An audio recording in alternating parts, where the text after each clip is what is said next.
Hello YouTube and my Patreon subscribers.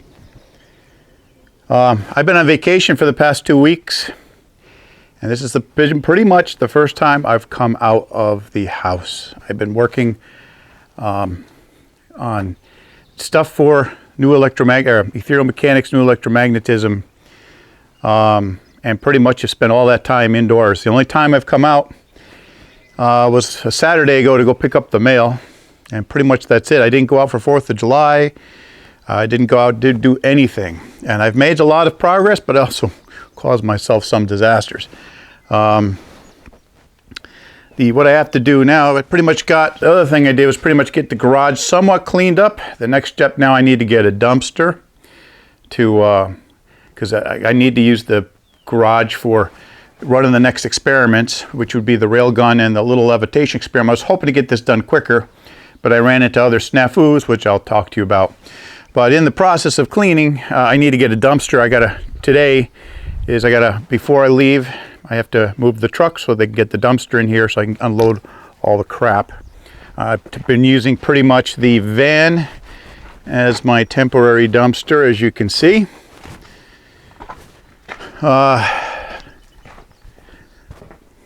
And getting stuff more organized. It's a lot more cleaner in here, but there's still a little bit to go. And then one of the other projects that I totally screwed up is I was grouting my floor, and I didn't realize that porcelain tile is a little different than ceramic tile. With porcelain tile, you have to get everything off because porcelain tile has little nooks and crannies, and I didn't take off enough of the grout, and the grout is pretty much stuck. I kind of got a little bit lazy and taking grout off. Over here, I've been using a steel wool brush to get some of the grout off, but I went online. There's a technique for doing this using a solvent made of baking soda and hydrogen peroxide, and I'm going to explore that route. But I gave up on this because I didn't want to delay Ethereal Mechanics. I was hoping to get this knocked out, get it off of my plate, but it ended up becoming something that's sucking down more of my time. Oh well, best laid plans. And here's the buddy. Come on, buddy. Come on, hurry up, hurry up, hurry up. So we're gonna go into the room to show you what's been going on the computers in the office. Okay. Over here, what you see is a little software simulation of a detector, the detector that would be like in the double slit experiment. What I didn't have in the original double slit experiment was a means to show you the fringe. What this is over here this is like the noise you would see on an oscilloscope, and this little green line is the detector limit. And if ever the noise is above the detector limit, you would get a spot in the film up here. And so this shows if I add just a little bit of fringe, this would be the little bit of light increase that you would get from a double slit experiment. You can see looks like the fringe are being created by little spots. Okay, again, this shows that the physicists have improperly detected or are using the noisy granular detection of their photomultiplier. And they think that these are photons. These are not photons. This is noise. Okay, and I was going to make a video about this, but I didn't get the chance to do it. This whole little apparatus here is actually for the quantum entanglement. This will be a video out, the next video out. It's going to show that it's not done yet. The quantum entanglement's complete gibberish. It can be explained by simple deterministic system. I finally found a video that properly explained how the quantum entanglement experiment is run, and when I saw that, I'm like, oh, this is complete gibberish. And this is going to be good for us because quantum entanglement was one of those things that I worried that if it were a real phenomenon, I couldn't explain it with ethereal mechanics, and that would have been a showstopper. But now I'm very confident that, again, this is physicists not understanding the very tools that they're using and getting fooled. And I'll have a video out on this, and that'll clear the way for ethereal mechanics going forward.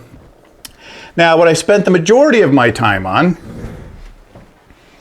is our new website, distinti.com.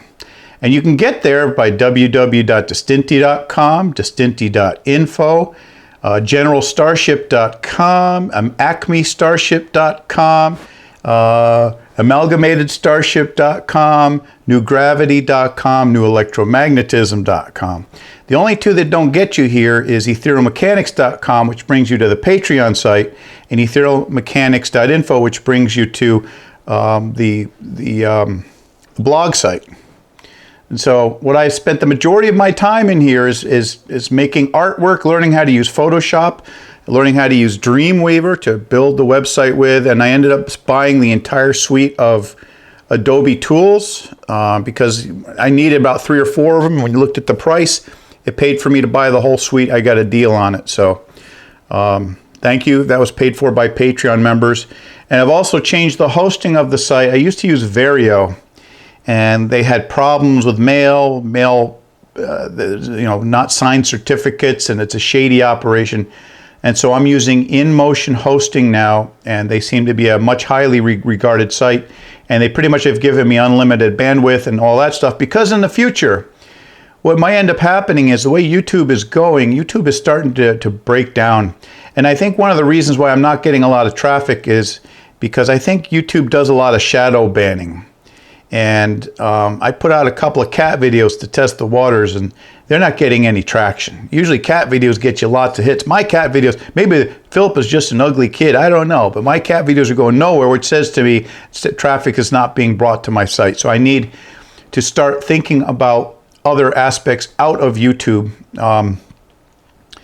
Right now this site is still under construction. I don't know if you can see it up there. It says right on the top, still under construction.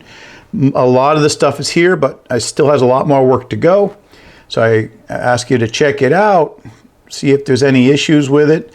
I've learned this new thing called Bootstrap, which makes responsive web page design. That's the new thing now, is responsive web page. Your web page has to load and look nice, even if it's on a little, little cell phone. And so they come up with these tools. One of them is called Bootstrap, for allowing you to design web pages that can scale real nicely to very small size phone and still be useful. So I spent the time to understand and learn that, and it took me a long time to decide how I wanted to do it, what tools to use. I was deciding, gee, what do I use? Active Server pages from Microsoft, or do I use Dreamweaver and standard HTML or JavaScript and So that's what took me all the time, is learning all this new stuff and deciding on it. And the other one was, what colors to use. I spent a lot of time on what colors to use. And getting started was a little bit of a trouble thing too, because I ran into lots of little issues.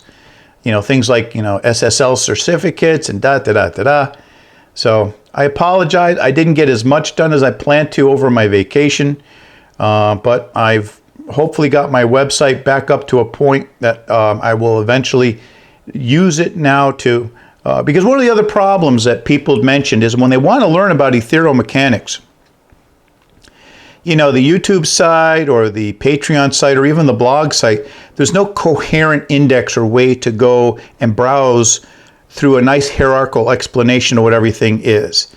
And so this is what I need. I need a page that goes through, presented in order of importance, and it gives a little bit of history and how things relate to each other, like what's the relationship between ethereal mechanics, new electromagnetism, and this actually scrolls down.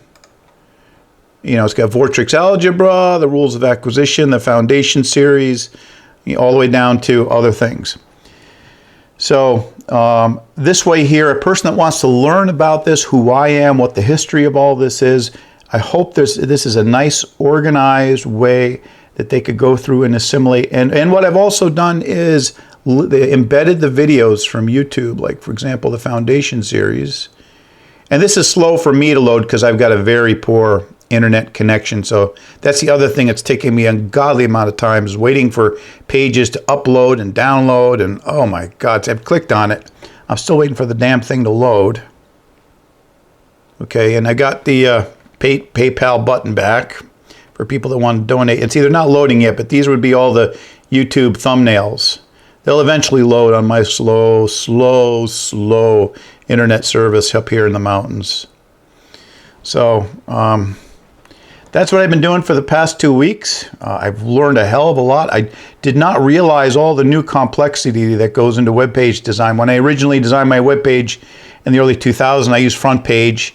It only took a day or two. I didn't really have to learn that much to learn. There was not really that much security, and you know, there was no such thing as, you didn't really care much about cell phone sizes and all that stuff. So this technology for web pages, HTML5, is very nice, much nicer than the old HTML. But again, it was a big learning curve for me. I didn't get much work done on Ethereal, New Gravity, the Gravity paper, but now with the website kind of on being almost finished, I should be able to get this annoying thing off my back, because I've always, getting this website done is something that was very important to me, because it's a better way for people to learn about the technology instead of trying to snipe at them with, you know, YouTube videos, or, you know, this way there we can keep the Patreon stuff simpler. Anyway, thank you very much. Next weekend, I've got the dumpster coming. I'm going to have a lot of just getting rid of lots of stuff. So I'm going to try to get the quantum mechanics videos out here, the ones I'm doing over here. And hopefully I'll get those out next week. And I don't want to make promises, because so much crap just keeps dumping in my lap. And it's amazing how much time just gets eaten away by little nonsense. Okay, but that would be my objective. Whether I make it or not is a whole different story. Anyway, thank you very much for your patience, and I hope you visit the website and give me some comments or feedback. I'm sure there's typos in it and grammatical errors and stuff, and I'd like to hear your feedback. Thank you.